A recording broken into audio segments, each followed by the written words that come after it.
Remember this one. Every book has an author. Every painting has an artist. Every orchestra has a conductor. Every dance has a choreographer. Every opera has a composer. Every film has a director.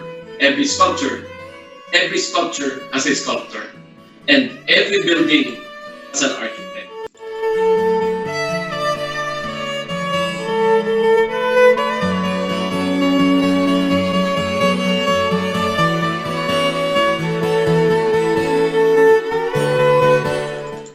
My guidelines in life. Each transition in my life became a personal growth experience. It served as my light as I traversed the path of my profession as a registered and licensed architect.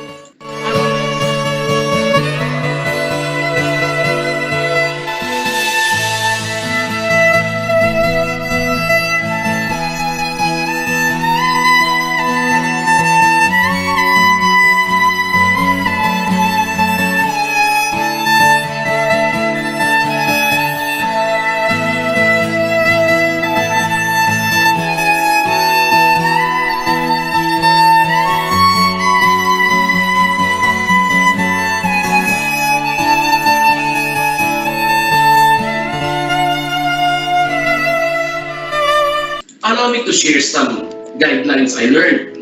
First, set your own sight. Focus. Even when I was a kid, I already knew what I want to become. As far as I can remember, the love for building and designing has always been with me since I was a child. I remember I was so fond of playing building blocks and making doodles in my pastimes. I wanted to be an architect.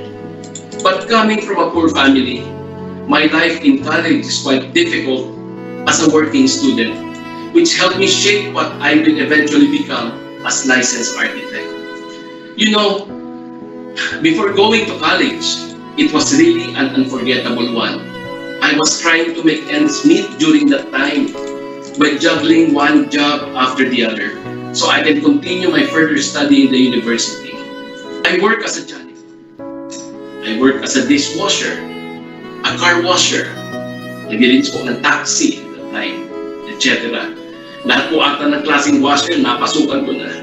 But again, I have a focus. As a janitor, I was then third year and fourth year high school. I was chosen by the Rotary Club of Makati. They have a program to help students help themselves. So I work as a janitor in an agency, the SMS Superior Maintenance Services. Na-assign po ako sa 10th floor ng SGV building. Hindi ko malilimutan yan sa Ayala Avenue. Alam nyo, during that time, my memories remain quite vivid when I enrolled to take my course, Bachelor of Science in Architecture. You know, after giving me the loads that I have to take, I went straight to the registrar's office. The problem was that I do not have enough money to pay for my tuition fee. But I need to pay in order to keep my studies because working po ako. Pag naiwan ko po ito, nako, hindi na ako mawawala ng ibang subjects ko. So what I did is I talked to the head of the registrar's office on my financial constraints, telling them that my money for my tuition fee will be sent from the province. But I have only 20 pesos left in my wallet. To tell you, I have to go back home walking. And fortunately, they allowed me to pay 20 pesos as an advance payment so I can enroll my course to take up Bachelor of Science in Architecture.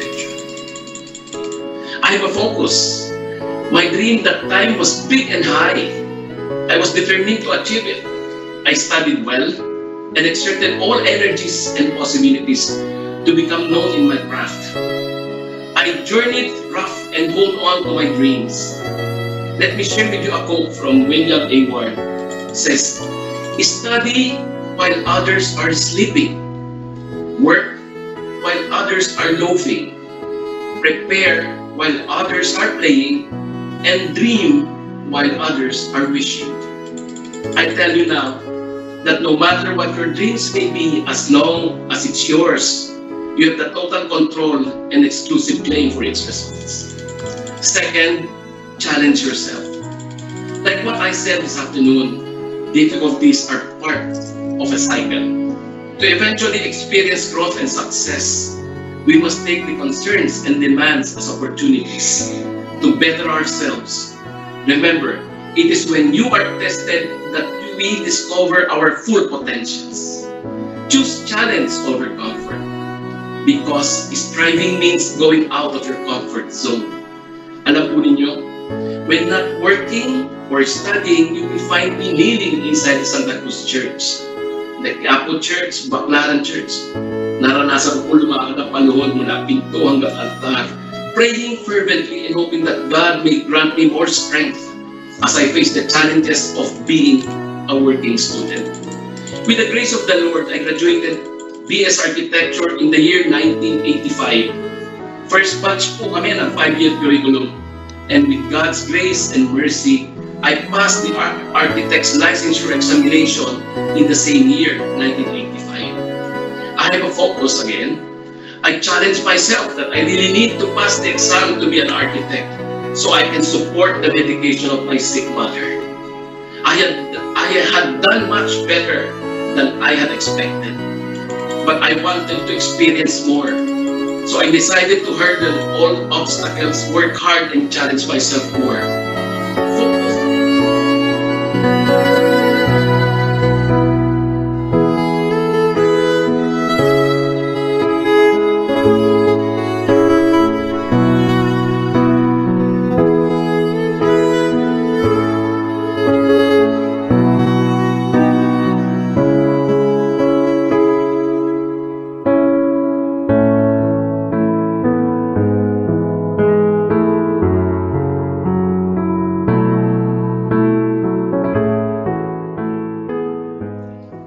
As a beginner, I did all the dirty job.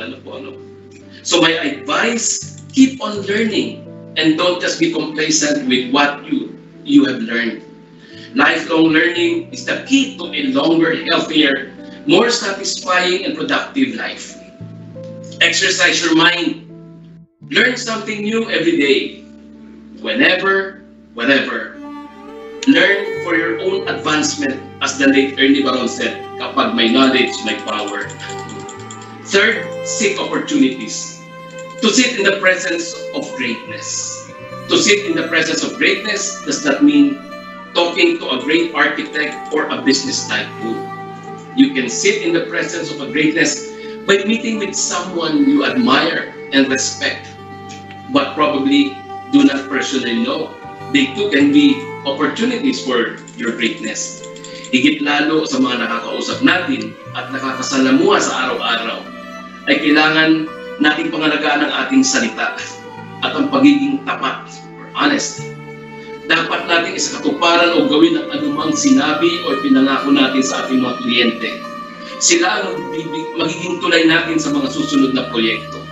Sila magpapakilala sa atin sa mga susunod na client.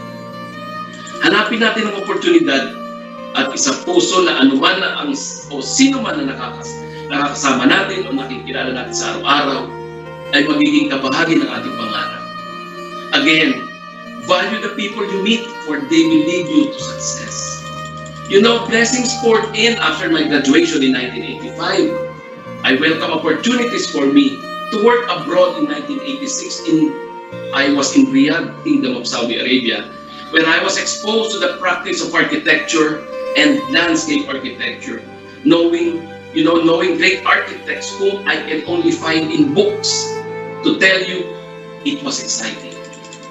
During my work abroad in the Middle East and China, I gained self-confidence in dealing with architects of different nationalities and cultures, showing and sharing my work with international audience. Also means introducing my roots and develop a deep sense of pride as a Filipino. After 11 years of being in a foreign land, I eventually put up my architectural office here in the Philippines, where I can be with my family and serve the country with my designs and visions. Back home, this is where I took up my master's in tropical landscape architecture to academically align myself after having the experience overseas. There are fulfillment and satisfaction on bringing what I have learned from abroad and to share to our home country and eventually passing the knowledge on to others as a way of giving back. I received an invitation from a schoolmate who invited me to join their office, KEL International, for a design competition in Guangzhou, China. To lead the team, we won twice in different design competition, and then they hired me as a consultant to work in their office for almost 2 years. I have to go to Guangzhou, China, 3 days to 1 week a month, because I'm already an office in Cavite. So remember, as you go through life, if you aim high enough, you'll also experience resistance that will draw back in life. Resistance required resilience. I remember the quote, "An arrow can only be shot by pulling it backward." And when life is dragging you with difficulties, it only means that it is going to launch you into something great. So never lose sight. Focus and continue aiming. The fourth, never let your weaknesses hold you back. In these uncertain times, I know some may have second thoughts on what path to take. But let me tell you one thing, now more than ever, you have to seek what makes you happy. As an adult who is ready to take on what the challenges the real world has to offer, you do have to strike a balance between enjoying your productive age and being responsible, making sound decisions. Listen to what others people has to say and always welcome constructive criticism. Our Heavenly Father, my faith in Him kept me going in my darkest times. I hope you also find refuge and strength in knowing that there is a greater being who can hear all your anxieties, frustrations, and celebrates with you for your victories. Fifth, have a dream and make it big. In my practice, I always talk about the need of myself to find a new way to dream. But while I am now in what I believe is a dream come true, looking back, I realized that I never dreamed big enough. But I believe people who fail to dream do so because they cannot believe their dreams will ever result in reality. One of my favorite writer, Anatole France, said, "To accomplish great things, we must not only act, but also dream. Not only plan, but also believe." So dream, believe, and achieve. And here I am now in front of you, speaking to you as the 27th National President of the multi-awarded United Architects of the Philippines, with more than 48,000 registered architects. Itinalaga. At pusa akong babalikatin ang pananagutang ito ng walang anumang pasubali o hangaring umiwas. Kasihan nawa ako ng Diyos. Congratulations.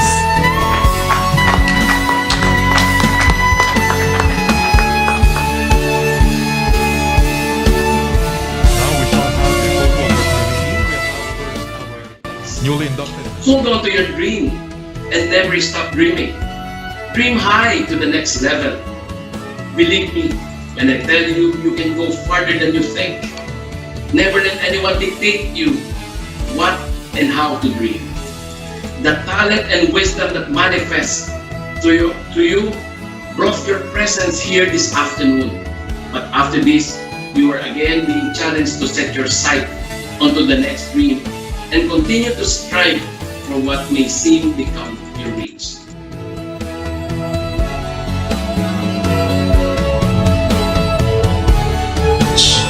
Sustains diversity of our country and stands as an embodiment of the heart.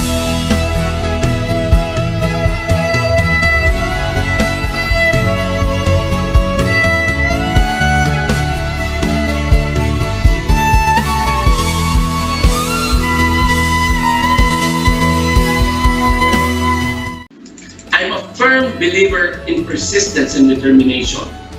These characteristics, along with faith, family, and friends, will serve you well. And so I challenge you all. I challenge you to first Set your own sight. Choose challenge over comfort. Seek opportunities to sit in the presence of greatness. Never let weakness hold you back, and above all, dream big. Remember, your success will be measured not by what you do for yourself, but by what you do for others. In closing, I thank my supportive family, my wife Mercy, my son Clarence and Raymond, and his wife Hannah, and my granddaughter, ako na po ako, Natalie, who are with me from the bottom of my heart. My love for you is boundless. Thank you so much, UAP Cavite chapter, and please remember to take care of yourselves as well as the welfare and safety of your family. Always stay strong together, build faith, be grateful, and live longer. Mabuhay ang UAP, mabuhay ang arkitektong Caviteño, mabuhay ang arkitektong Pilipino. God bless and stay strong, UAP Cavite chapter. Maraming salamat.